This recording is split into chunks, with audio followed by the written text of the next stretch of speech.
जय श्री कृष्ण। आप सभी को माघ मास मौनी अमावस्या की ढेरों शुभकामनाएं।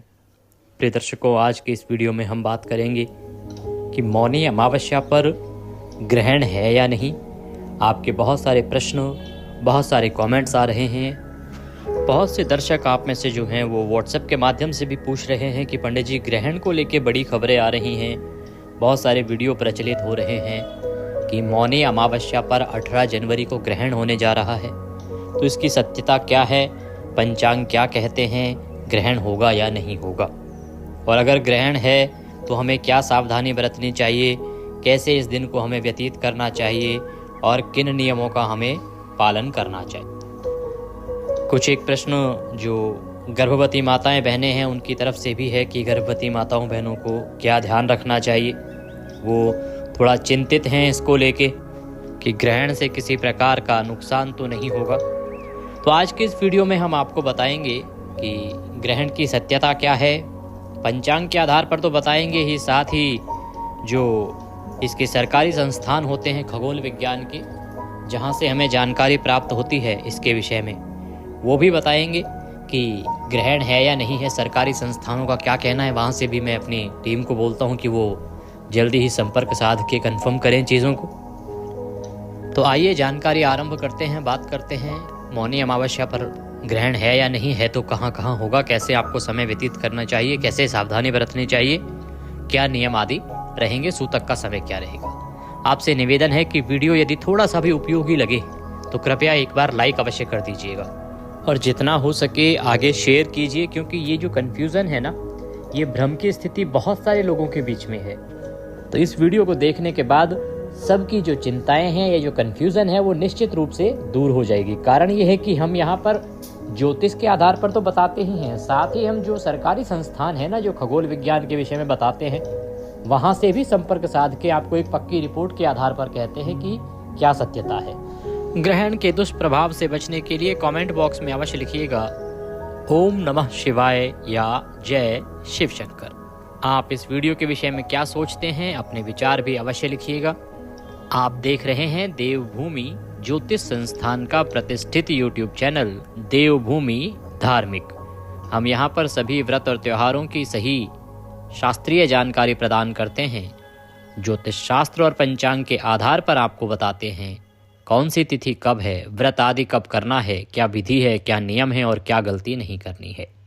यदि आप सभी व्रत और त्योहारों की सही शास्त्रीय जानकारी पाते रहना चाहते हैं तो कृपया चैनल को सब्सक्राइब कीजिए और बेल आइकन को प्रेस कीजिए। जब आप सब्सक्राइब का बटन दबाएंगे तो वहाँ एक घंटी का निशान बना हुआ आएगा, उसको अवश्य दबाइएगा, तभी आपको हमारे सारे वीडियो प्राप्त होंगे, अन्यथा आपसे जानकारी छूट जाएगी। अब आप हमारे व्हाट्सएप ग्रुप पर भी जुड़ सकते हैं, जिससे कि सभी जानकारियाँ सीधे आपको मोबाइल पर प्राप्त होती रहें। अगर व्हाट्सएप ग्रुप पर जुड़ना चाहते हैं तो वीडियो के अंत में एक नंबर आएगा 900 से, उस पर व्हाट्सएप मैसेज लिखिए, अपना नाम लिखिए और कहिए कि आपके नंबर को ऐड कर दिया जाए, तो आपके नंबर को ग्रुप में ऐड कर दिया जाएगा। फिर आपको सभी जानकारियां सीधे मोबाइल पर प्राप्त होती रहेंगी। आइए प्रिय दर्शकों, जानकारी आरंभ करते हैं, बात करते हैं माघी अमावस्या पर ग्रहण के विषय में। प्रिय दर्शकों, ग्रहण यूँ तो एक खगोलीय घटना है जो अंतरिक्ष में घटित होती है, परंतु उसका सीधा प्रभाव सदा पृथ्वी पर आता रहा है, सदा मनुष्य पर होता रहा है। इसीलिए मानव प्रजाति ग्रहण के प्रभाव से सदा डरी रहती है। पहले समझते हैं कि ग्रहण होता क्या है और ग्रहण होता क्यों है, फिर बात करेंगे कि ग्रहण के समय हमें क्या सावधानी बरतनी चाहिए, कैसे इस समय को व्यतीत करना चाहिए, फिर बात करेंगे गर्भवती के विषय में। और आशा है कि इससे पहले या तब तक हमारे पास जानकारी आ जाएगी कि ग्रहण है या नहीं है, सरकारी संस्थान से जो हम संपर्क साधने का प्रयास कर रहे हैं। प्रिय दर्शकों, ग्रहण की अगर बात करें तो ग्रहण जो है कई प्रकार के होते हैं। आप भी जानते हैं चंद्र ग्रहण और सूर्य ग्रहण, इनके भी अपने अपने प्रकार हैं। जैसे जब सूर्य ग्रहण होता है तो वो 3 प्रकार के होते हैं। एक होता है पूर्ण सूर्य ग्रहण, दूसरा होता है आंशिक सूर्य ग्रहण और तीसरा होता है वलयाकार सूर्य ग्रहण। अब इसको मैं समझाता हूँ एक बार आपसे कि ये होते क्या हैं।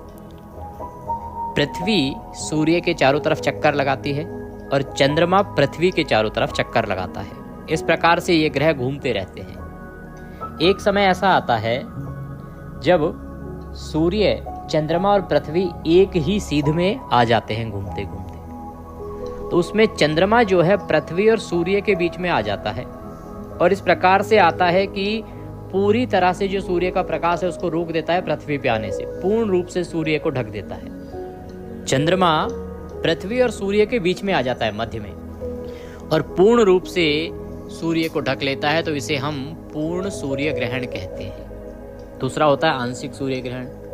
जब चंद्रमा पृथ्वी और सूर्य के बीच में आता तो है, परंतु आंशिक रूप से ही कुछ हिस्से को ही ढक पाता है, बाकी हिस्से से सूर्य की किरणें पृथ्वी पर आती रहती हैं, तो इसे आंशिक सूर्य ग्रहण कहते हैं। तीसरी अवस्था होती है वलयाकार सूर्य ग्रहण की। वलयाकार सूर्य ग्रहण को इंग्लिश में कहते हैं रिंग ऑफ फायर। इसमें क्या है कि चंद्रमा सूर्य के मध्य में आ जाता है और जो सूर्य की ऊपर की सतह होती है गोल, वो चमकती हुई दिखाई देती है एक छल्ले की तरह। बीच में काला चंद्रमा आ गया, उसके चारों तरफ सूर्य की चमकती हुई जो सतह है वो एक छल्ले के रूप में दिखाई देती है, इसीलिए इसको रिंग ऑफ फायर कहते हैं। हिंदी में इसे वलयाकार सूर्य ग्रहण कहते हैं। इस प्रकार से 3 प्रकार कहे गए हैं सूर्य ग्रहण के। तो कारण भी समझ आ गया कि क्यों होता है सूर्य ग्रहण, जब पृथ्वी और सूर्य के बीच में चंद्रमा आ जाता है, और कितने प्रकार के होते हैं। उसी प्रकार से जो चंद्र ग्रहण होता है, चंद्र ग्रहण भी प्रिय दर्शकों जब पृथ्वी सूर्य और चंद्रमा के बीच में आ जाती है तब होता है। क्योंकि जो चंद्रमा है ना, उसका अपना कोई प्रकाश नहीं है, चंद्रमा पर अंधकार है। चंद्रमा चमकता है तो हमें दिखाई देता है, और चंद्रमा चमकता किससे है? सूर्य के प्रकाश से। सूर्य के प्रकाश से चंद्रमा चमकता है और हमें दिखाई देता है। यही कारण है कि जब पृथ्वी चंद्रमा और सूर्य के बीच में आ जाती है तो सूर्य का प्रकाश चंद्रमा पर नहीं जा पाता, और इस कारण से वहाँ अंधकार छा जाता है, जिसे हम चंद्र ग्रहण कहते हैं। चंद्र ग्रहण 2 प्रकार के होते हैं, आंशिक चंद्र ग्रहण और पूर्ण चंद्र ग्रहण। जब सूर्य के सामने पृथ्वी इस प्रकार से आ जाए कि पूरी तरह से प्रकाश चंद्रमा पर जाने से रुक जाए, तो वो पूर्ण चंद्र ग्रहण कहलाता है। और जब पृथ्वी आंशिक रूप से ही प्रकाश को रोक पाती है तो वह आंशिक चंद्र ग्रहण कहलाता है। तो इस प्रकार से ये चंद्र ग्रहण और सूर्य ग्रहण घटित होता है। ये आपने प्रकार जाने, यही वैज्ञानिक दृष्टिकोण है और यही सही दृष्टिकोण है, इसे ही आपको समझना चाहिए ग्रहण का कारण। अब प्रश्न उठता है कि ग्रहण के समय हमें क्या सावधानियां बरतनी चाहिए और क्यों सावधानियां बरतनी चाहिए, कैसे इस समय को हमें व्यतीत करना चाहिए। प्रिय दर्शकों, शास्त्र कहते हैं कि ग्रहण के समय हमें बहुत सारे नियमों का पालन करना चाहिए। एक तो ग्रहण शुरू होने से पहले ही हमें अपने मंदिर आदि के पर्दे बंद कर देने चाहिए। आपके घर में अगर मंदिर है तो मंदिर के जो पर्दे हैं वो सूतक लगने से पहले ही कर देने चाहिए। अब प्रश्न उठता है सूतक क्या होता है, कब तक होता है? सूतक का जो समय है ये जब सूर्य ग्रहण होता है तो 12 घंटे पहले होता है, और जब चंद्र ग्रहण होता है तो ये 9 घंटे पहले का समय माना गया है, जिसे हम सूतक कहते हैं। ये समाप्त कब होता है? ये समाप्त होता है जब ग्रहण पूरा हो जाता है उसके साथ। तो प्रिय दर्शकों, सबसे पहले जो भी नियम है उनकी शुरुआत होती है सूतक के साथ ही। सूतक लगने से पहले ही हमें अपने मंदिर की पूजा पाठ कर लेनी चाहिए। भोग आदि लगाना है वो सब कर लेना चाहिए, क्योंकि सूतक लगने के बाद ना तो आप भोग लगा सकते हैं, ना ही भगवान की पूजा पाठ कर सकते हैं। इसीलिए मंदिर के पर्दे सूतक लगने से पहले ही बंद कर दिए जाते हैं। यदि आरती का भी समय हो तो आरती भी उस समय में नहीं होगी जब सूतक लगा हुआ हो या ग्रहण चल रहा हो। इसके अतिरिक्त आपको कुछ अन्य सावधानियां भी बरतनी चाहिए, जैसे कि आपके घर में खाने पीने की जो भी सामग्री है उस सभी में आपको कुशा डाल देनी चाहिए। कुशा एक प्रकार की घास होती है जिसे दिव्य घास कहा जाता है। पूजा पाठ में इसका बहुत प्रभाव है। इसीलिए ऐसी मान्यता है कि जब ग्रहण के समय जिस स्थान पर कुशा रख दी जाती है वहाँ पर ग्रहण का दुष्प्रभाव नहीं पड़ता है। आपका जो खाने पीने का सामान है ना, जैसे आटे का ड्रम होगा, चावल आदि रखते हैं, चीनी आदि रखते हैं, चाय पत्ती रखते होंगे या अन्य दालें आदि रखते होंगे, जो भी सामग्री है भोजन की, उस सभी में आपको कुशा रख देनी है। आपके फ्रिज में भी कुशा डाल देनी है। नियम तो कहता है कि यदि आपके छत पे पानी की टंकी है तो उसमें भी आपको कुशा डाल देनी चाहिए। इस प्रकार से सभी आवश्यक जगहों पर कुशा डाल दीजिए। प्रश्न उठता है पंडित जी अगर कुशा घास सबके पास ना हो तो क्या करें? तो उसके स्थान पर आप तुलसी का पत्ता प्रयोग कर सकते हैं, तुलसी का पत्ता डाल सकते हैं। और तुलसी का पत्ता भी ना हो तो काले तिल डाल सकते हैं। पर काले तिल के साथ परेशानी ये होगी कि आप खाने के सामान में जब उसको डालेंगे तो उसको निकालना बड़ा मुश्किल हो जाएगा। तुलसी का पत्ता तो एक पत्ता उठा के निकाला जा सकता है। जो कुशा घास है वो काफ़ी बड़ी होती है, उसको भी आराम से निकाला जा सकता है। पर जो तिल हैं छोटे छोटे होते हैं वो खाने की सामग्री में मिक्स हो जाएंगे। इसीलिए आपको उत्तम रहेगा कि आप कुशा या तुलसी दल का प्रयोग कीजिए। ये सब कार्य करने के बाद अब प्रश्न उठता है कि आहार के रूप में क्या करना चाहिए, खाना चाहिए या नहीं खाना चाहिए। प्रिय दर्शकों, ग्रहण के समय पूर्ण रूप से खाने की बंदिशें होती हैं। इस समय कुछ भी हमें आहार के रूप में नहीं खाना चाहिए, ना ही हमें ताज़ा भोजन इस समय बनाना चाहिए। हाँ, जो लोग बुज़ुर्ग हैं या जो लोग बीमार हैं, छोटे बच्चे हैं या गर्भवती महिलाएं हैं, जिनको कि बिना खाने के रखा ही नहीं जा सकता, भूखे वो रह ही नहीं सकते, उनके लिए आप आहार दे सकते हैं, उनको आप खिला सकते हैं। बाकी जो सामान्य हैं उनको नियम का पालन करना चाहिए और ग्रहण के समय कुछ भी खाने पीने से बचना चाहिए। अब अगला प्रश्न ये था जी कि इस समय हमें क्या करना चाहिए, क्या नहीं करना चाहिए, इस समय को हमें कैसे व्यतीत करना चाहिए। तो प्रिय दर्शकों, जब ग्रहण चल रहा हो ना, ग्रहण के समय हमें यूँ तो पूजा पाठ आदि करना वर्जित होता है, परंतु कुछ चीज़ें ऐसी होती हैं जो इस समय बहुत उत्तम होती हैं। इस समय हमें भगवान का मंत्र जप करना चाहिए। जितना होगा मंत्र जप करेंगे उतना कल्याणकारी है। इस समय हमें भगवान के स्तोत्र सुनने चाहिए, इस समय हमें भगवान के उपदेश सुनने चाहिए, हमें भगवान का भजन करना चाहिए। ये सबसे उत्तम समय है इन कर्मों के लिए। भगवान में ध्यान लगाते हुए इस समय को हमें व्यतीत करना चाहिए। प्रश्न उठता है, पंडित जी क्या रामायण पढ़ सकते हैं, गीता पढ़ सकते हैं? पढ़ने के लिए मैं ये कहूँगा कि पढ़ने से बचें। आजकल डिजिटल का समय है, आप मोबाइल पर ही उन सब का श्रवण कर लीजिए, उत्तम है। क्योंकि ये जो ग्रंथ हैं इनको ग्रहण के अशुभ समय में खोल के हाथ लगा के क्यों अशुद्ध करना है। इसीलिए जितना हो सके आप डिजिटल के माध्यम से सुनिए। अगर नहीं है तो फिर आप पढ़ के भी इस समय को व्यतीत कर सकते हैं। इसके लिए बहुत से स्तोत्र आदि मैं समय समय पर अपने चैनल पर अपलोड करता हूँ। आप भागवत गीता सुन सकते हैं, गीता के सभी अध्याय मेरे चैनल पर उपलब्ध हैं। विष्णु पुराण सुन सकते हैं, संपूर्ण अध्याय मेरे चैनल पर उपलब्ध हैं। इसके साथ आप विष्णु सहस्त्र नाम, शिव सहस्त्र नाम, हनुमत सहस्त्र नाम, लक्ष्मी सहस्त्र नाम, ये सब सुन सकते हैं और ये सभी के सभी वीडियो मेरे चैनल पर उपलब्ध हैं। इनको सुनते हुए आप समय को व्यतीत कीजिए। बात आती है जी कि क्या हमें घर से बाहर जाना चाहिए या नहीं जाना चाहिए। देखिए, आज के समय आपका रोजगार का जो समय है, ऑफिस जाना है, नौकरी का विषय है, तो आपको जाना चाहिए। क्योंकि ग्रहण डरने की चीज़ नहीं है, ग्रहण से डरने की आवश्यकता नहीं है। ग्रहण में आपको सावधान रहने की आवश्यकता है कि किसी प्रकार की गलती या भूल ना हो आपसे। बाकी ग्रहण डरने की वस्तु नहीं है, इसमें डरना नहीं है। जो ऑफिस जाते हैं उनको ऑफिस भी जाना है, जो रोजगार व्यापार आपका है तो आपको व्यापार भी करना है। इस प्रकार से आपको बाकी सब कार्य भी करने हैं साथ में। ऐसा नहीं कि ग्रहण है आज तो घर में बैठ जाएंगे, पर हाँ, सावधान रहने की आवश्यकता होती है। इस प्रकार से इस समय को आप व्यतीत करेंगे। अब प्रश्न उठता है कि जो हमारी गर्भवती माताएं बहनें हैं वो इस समय पर क्या करें, क्या ना करें, उन्हें ये समय कैसे व्यतीत करना चाहिए। जो गर्भवती माताएं बहनें हैं उन्हें इस समय विशेष ध्यान रखने की सलाह हमारे बुजुर्ग भी देते आए हैं और हमेशा उन्हें ध्यान रखना चाहिए। क्योंकि उनके गर्भ में एक शिशु पल रहा है, इसकी सुरक्षा पूरी तरह से उन्हीं पर निर्भर है। अतः उनको इस समय पर पूर्ण रूप से सावधान रहते हुए समय को व्यतीत करना चाहिए। इस समय पर आपको जितना हो सके भगवान की भक्ति कीजिए, भगवान के स्तोत्र सुनिए, पढ़िए और इस प्रकार से समय को व्यतीत कीजिए। दूसरा प्रश्न उठता है कि इस समय पर किन कामों को गर्भवती माताओं को नहीं करना चाहिए। तो इसमें जो प्रमुख रूप से सलाह दी जाती है वो ये कि ग्रहण के समय पर गर्भवती माताओं बहनों को किसी भी प्रकार के नुकीले और धारदार वस्तुओं से दूर रहना चाहिए। जैसे सिलाई, कढ़ाई, बुनाई, इस प्रकार के जो कार्य हैं नहीं करने चाहिए। कोई वस्तु काटनी है, इस प्रकार के कार्य नहीं करने चाहिए। चाकू छुरी आदि से दूर रहना चाहिए, सुई आदि से दूर रहना चाहिए। इन सब को नहीं छूना चाहिए। क्या ये खा सकते हैं कि नहीं?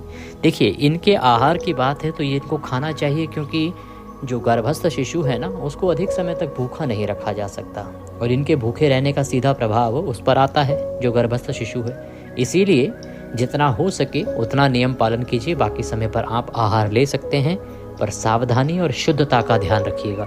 किसी भी प्रकार का ग्रहण का दुष्प्रभाव जो है वो भोजन के द्वारा ना जाए, इसके लिए शुद्धता बड़ी आवश्यक है। ताज़ा आहार लीजिएगा और शुद्धता का ध्यान रखिएगा। प्रश्न, एक हमारी बहन है, वो शायद नौकरी करती है, उन्होंने कहा जी ऑफिस जाएं या ना जाएं। देखिए, ऑफिस जाने में कोई दोष नहीं है, आप ऑफिस जा सकते हैं। आप नौकरी करते हैं, नौकरी जाइए। आपका अगर कोई अपना बिजनेस है तो वो भी अपने कार्यालय जा सकते हैं। ग्रहण के समय प्रयास कीजिए जितना हो सके घर के भीतर या ऑफिस के अंदर रहें, परंतु फिर भी अगर बाहर रहना पड़ता है तो उसमें भी सावधानी। देखिए, ग्रहण, फिर मैं ये कहूँगा, गर्भवती माताओं बहनों को डराया अधिक गया है। ग्रहण जबरदस्ती किसी भी गर्भवती को नुकसान नहीं पहुँचाता, ना ही उनके गर्भस्थ शिशु को कोई हानि पहुँचाता है। इसीलिए अगर सावधान रहेंगे तो किसी प्रकार के डर की आवश्यकता नहीं है। ग्रहण डरना नहीं है, ग्रहण से सावधान रहना है। तो आप अपने कार्य को कीजिए। बस खुले आसमान के नीचे हैं तो आसमान की ओर देखने से बचिए, नहीं देखिएगा, जिससे कि आपको कोई हानि ना हो। और ये नियम तो बाकियों पर भी लागू होता है, अन्य मनुष्य को भी, जो गर्भवती नहीं है उनको भी ग्रहण के समय आसमान की ओर देखने से बचना चाहिए। तो इस प्रकार से आप ग्रहण के समय को व्यतीत करेंगे। जब ग्रहण पूरा हो जाएगा फिर क्या करेंगे? ग्रहण पूरा होने के बाद आपको स्नान करना चाहिए। गंगा जल युक्त जल से अगर करते हैं बहुत उत्तम है। स्नान आदि करके पूरे घर में गंगा जल का छिड़काव कीजिए, सभी जगह पर। पहले मंदिर में गंगा जल छिड़किए, मंदिर के पर्दे खोल दीजिए, पूरे घर में गंगा जल छिड़किए, क्योंकि गंगा के जल में वह शक्ति है जो नेगेटिव एनर्जी को, किसी भी प्रकार की जो हानिकारक ऊर्जा आपके घर में प्रवेश करी होगी ग्रहण के समय, वह सभी इससे नष्ट हो जाती है। इसीलिए गंगा जल का छिड़काव किया जाता है, क्योंकि आजकल क्या है, ऊर्जा का बहुत बोलबाला है, हर जगह ऊर्जा की बात होती है। तो नेगेटिव और पॉजिटिव दो प्रकार की ऊर्जा है। नेगेटिव ऊर्जा को समाप्त करने का एक उत्तम उपाय होता है गंगा जल। केवल शुद्धिकरण ही नहीं, शुद्धिकरण का दूसरा अभिप्राय ये भी है कि इससे जो नकारात्मक ऊर्जा है वो समाप्त होती है। इसलिए गंगा जल पूरे घर में छिड़किए, मंदिर में छिड़किए, पर्दे खोल दीजिए, भगवान को स्नान आदि कराइए। भगवान को स्नान करा के उनकी पूजा का समय है तो पूजा कीजिए, आरती कीजिए। भोग का समय है तो उनको शुद्ध भोग बनाइए, भोग लगाइए। बाकी सभी को भी स्नान करना चाहिए ग्रहण के बाद में। नियम तो ये कहता है कि ग्रहण के समय आपने जो भी वस्तुओं को प्रयोग किया है उन सबको धोना चाहिए। अगर आप कपड़े जो आपने पहन रखे थे वो सारे धोए जाने चाहिए। इसीलिए कहा जाता है कि ग्रहण के समय कम से कम वस्तुओं को ही छुएं, जिससे कि बाकी वस्तुएं अशुद्ध ना हो। अब एक बहुत बड़ा काम जो ग्रहण का होता है वो है ग्रहण का दान। ग्रहण का दान महादान कहा गया है।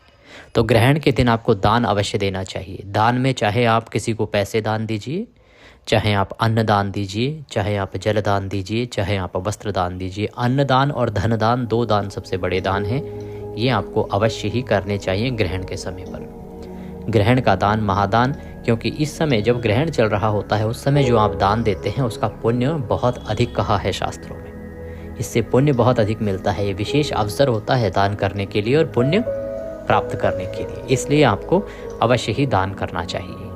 और ग्रहण का दान आदि करने के बाद ये संपूर्ण हो जाता है कार्य। अब आप अपना जो सामान्य जीवन है उस प्रकार से जीवन व्यतीत कर सकते हैं। इस प्रकार से आपको ये ग्रहण का समय व्यतीत करना है। मैं आशा करता हूँ कि सभी प्रश्नों के उत्तर मैंने दे दिए होंगे। कोई और प्रश्न यदि रह गया है तो आप कमेंट बॉक्स में लिख के पूछ लीजिएगा, मैं उसका भी उत्तर प्रदान करूँगा। अब प्रश्न उठता है कि जो ग्रहण है उसके विषय में क्या है सत्यता, ग्रहण होने जा रहा है या नहीं। तो प्रिय दर्शकों, मेरे सामने जो पंचांग है 10 पंचांग मैं रखता हूँ सदा ही। इनमें से किसी भी पंचांग की अगर मैं बात करूँ तो किसी भी पंचांग कर्ता ने जो आने वाली अमावस्या है ना 14 जनवरी को, 14 जनवरी की अमावस्या है और इस दिन किसी भी पंचांग में ग्रहण जैसी चीज़ नहीं बताई गई है। कोई ग्रहण पंचांग के अनुसार नहीं होने जा रहा है। दूसरा प्रश्न कि वैज्ञानिक क्या कहते हैं, वहाँ से भी मेरे पास उत्तर प्राप्त हुआ है। मेरी टीम ने जो संपर्क साधा वहाँ से उत्तर प्राप्त हुआ है कि सरकारी जो संस्थान है उन्होंने भी यही कहा है कि इस अमावस्या पर अभी कोई भी ग्रहण नहीं है। 18 जनवरी को अमावस्या है और इस दिन कोई सूर्य ग्रहण या कोई चंद्र ग्रहण नहीं है। पहली बात, अमावस्या पर चंद्र ग्रहण तो होता ही नहीं, सूर्य ग्रहण ही होता है और इस बार अमावस्या पर कोई सूर्य ग्रहण नहीं है। इसीलिए आपको डरने की आवश्यकता नहीं है। पूजा पाठ पर किसी प्रकार का प्रतिबंध नहीं रहेगा। ये अमावस्या विशेष है। सर्वार्थ सिद्ध योग शुरू हो जाएगा 10:30 बजे से और पूरा दिन रहेगा। जितना हो सके इसका लाभ लीजिए। मौनी अमावस्या है, ये जो अमावस्या है युगादि तिथि है, द्वापर युग की शुरुआत हुई थी इससे, इसीलिए इस तिथि पर किया जाने वाला जप तप पूजा पाठ अक्षय फल देगा। तो जितना हो सके पूजा पाठ कीजिए, दान पुण्य कीजिए, सब कल्याणकारी रहेगा। कुछ और पूछना चाहें, कहना चाहें तो कमेंट बॉक्स में लिख के पूछ सकते हैं। हमारे व्हाट्सएप नंबर पर जुड़ना ना भूलिएगा। दक्षिणा आदि कुछ भी भेजना चाहें तो स्क्रीन पर नंबर आ रहा है 900 से, उस पर भेज सकते हैं। साथ में QR कोड भी दिया है, उसको स्कैन करके भी भेज सकते हैं। आने वाली शिवरात्रि की जानकारी चैनल पर उपलब्ध है और अमावस्या पर क्या करना है क्या नहीं करना है इसके विषय में भी वीडियो के माध्यम से जानकारी दी गई है। तो अमावस्या का विशेष वीडियो अवश्य देख लीजिएगा। भगवान सब पर कृपा करें। हरि कृष्ण।